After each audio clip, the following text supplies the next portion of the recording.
Hello everybody, what is going on? Jimmy here, back with another video. Hope you guys are all doing well. Today, my friends, we're going to be talking about the fact that if you did not know this, basically a lot of PlayStation 3 owners and 4 owners were seriously concerned if their console with this CBOMB situation would work in the future if they change the battery, and it's been confirmed that it won't at this time unless Sony decides to put out a patch to change that.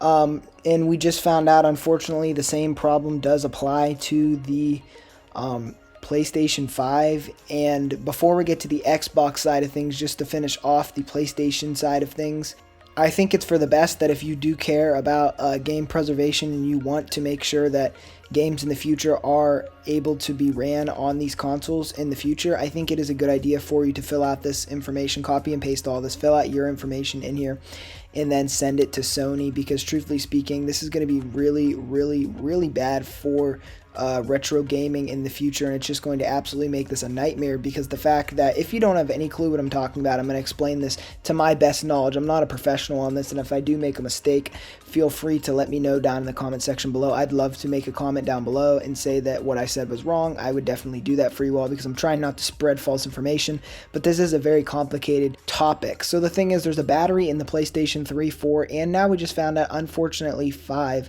that once it dies, the console can no longer play games. Or I guess I should say, once you replace the battery, if it dies inside one of these consoles, it can no longer check the online servers, and it can no longer at that point be able to allow you to play games digitally.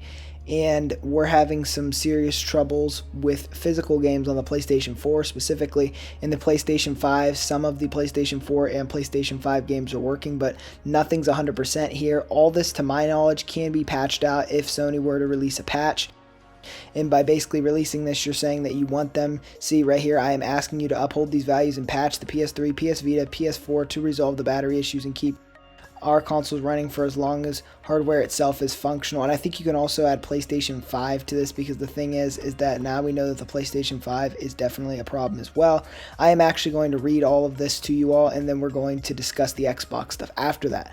To whom it may concern, my name is, and then I'd put Jimmy here. I am actually going to fill this out as soon as I'm done filming this video, and I have been a customer and fan of PlayStation for a number, put how many years you have been a fan or a customer of them. I am writing you to express my concern and alarm over recent reports circulating online regarding the long-term operability of the Sony PlayStation family of consoles, specifically the PS3 and onward. The issue was first brought to my attention by the team at Does It Play 1 on Twitter, and resolves to the internal timekeeping battery, colloquially referred to as the CMOS battery. It has been discovered that once the battery runs dry, then unless the console is able to connect to the internet, then digital content purchased from the PlayStation Store will stop functioning. In case of PlayStation 4, the console will also be rendered unavailable to boot physical discs. This is a concern for a number of reasons. Whilst the battery can be replaced, it requires disassembly of the console, which voids warranty and risks unintentional damage if attempted by someone without the requisite technical skills. It is inevitable that a battery will run dry, and that one day the server the console connects to will go offline. This puts the ability of customers to use digital content they have paid for in jeopardy, and poses a significant risk to the software preservation. The PlayStation 4 has an approximate worldwide install base of 114.19 million units. Given that the PS4 Slim weighs 4.2 pounds, the potential estimated e-waste posted by the consoles becoming inoperable due to the issue detailed above is a staggering 285,000 US tons. That is serious, everybody. I get that this is not a channel that we just focus on saving the environment, but under the same token, that's really sad. And I am someone who definitely feels that we should, try our best to save the environment, try not to burn fossil fuels, do all that. But like I said, this channel is not about that, but I seriously do think that it's our moral and ethical obligation to care about this to some degree. And I think that this is definitely one of the most important points they've pointed out so far in this article. Innovation has always been a hallmark of the PlayStation brand since the release of its very first console back in 1994. It is not hyperbolic to say that the video game industry would not be where it is today without PlayStation. The history of the PlayStation brand is built on the foundation of historically significant games and hardware developments, and will be studied, played, and enjoyed by future generations of gamers and developers alike. Given that Sony have elected not to pursue backwards compatibility with PS3 and prior on the PlayStation 5, it is more important than ever that old hardware is kept functioning for as long as possible to help make sure that these games and experiences are accessible for generations to come. Software preservation and environmental challenge of e-waste are two topics I feel very passionately about. I asked Sony issue a firmware patch to fix the identified issue and make a commitment to their customers for the sake of future generations and the environment, that they will ensure the continued operation of their consoles and hardware will not be hindered by mandatory online updates or check-ins. The Sony brand has always stood as a mark of quality and longevity, and the PlayStation brand has been at the forefront of innovation and new experiences. I am asking that you uphold these values and patch the PlayStation 3, PS Vita, PS4, and PS5. Add that. Don't forget to add that, because that is important too, because this was made before they found out about that, I assume, to resolve this battery issue and keep consoles running for as long as hardware itself is functional. Yours faithfully, and then you put your name at the bottom. So right off the bat, I want to say that this is extremely sad news, that we now know that the CMOS battery in the PlayStation 3, PlayStation 4, and PlayStation 5, once it dies, you can no longer access your digital content, and it would be very difficult to access your physical content. The thing is, in order for the CMOS battery to be changed out and work, it has to have an online check, everybody. So without the online check, it can no longer do that. Now, this is very unfortunate, because as someone who does play a lot of retro games, I do like to play a lot of older games, a lot of games that came out before I was even born. You know, it's very interesting to me to see the history of gaming and how stuff went. And a lot of those experiences are going to be robbed from me if one day I go to boot on one of my PlayStations and it just doesn't work and there's no remedy for it. Sony, you could easily fix this problem, and it's seriously something very sad to see, because honestly speaking, it doesn't have to be this way. They could easily patch it out, and I'm hoping that they will now say something, considering the fact that the entire world's going crazy about this. I mean, everywhere on Twitter, everywhere that I've went on YouTube, I see all the gaming outlets, gaming news articles. IGN right here is an article right here talking about it. Does It Play has kind of been in the forefront of all this. Shout out to Does It Play. Definitely go follow them if you don't. Breaking A Kind Volunteer has dismantled their PS5 to test CBOMB for us, and the initial results confirm that the PS5 is also affected. Initial results indicate that all digital games will cease to work on the CBOMB scenario. More details coming soon.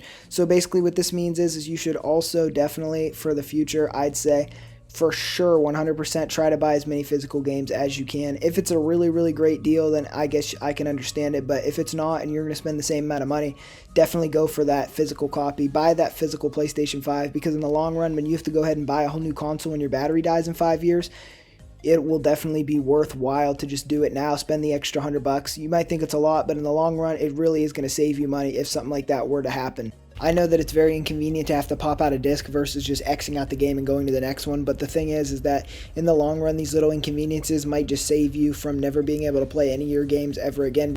The thing that they were saying before is don't buy physical games because it's bad for the environment, and now after reading about how many metric tons, 200 and some thousand metric tons will be wasted if the PlayStation 4, just alone, the PlayStation 4 can't play games anymore, it just seriously makes me think that something's got to change here. Sony, you have to do something, Sony.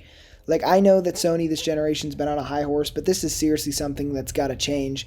But Xbox truly is not 100% safe either, and we're going to get into that a little bit later.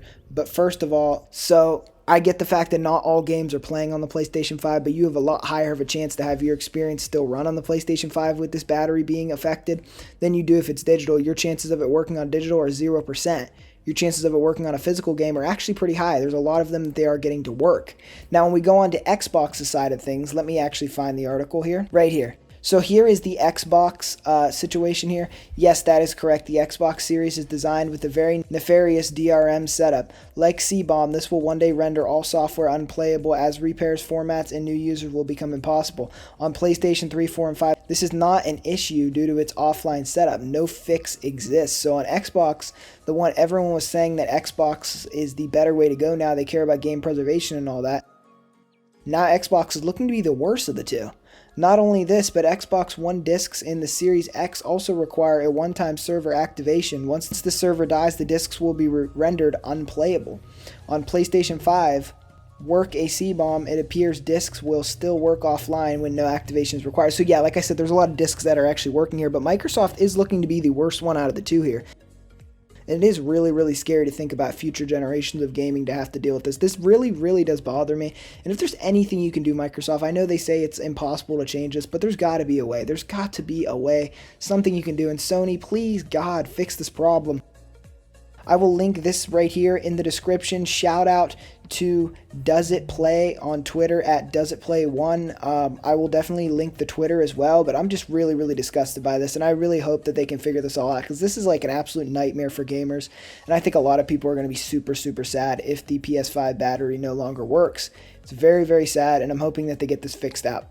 Anyways, thank you so much for watching the video. If you've enjoyed it, don't forget to drop me a like, comment, maybe even consider subscribing to the channel, and as always, Jimmy out of here.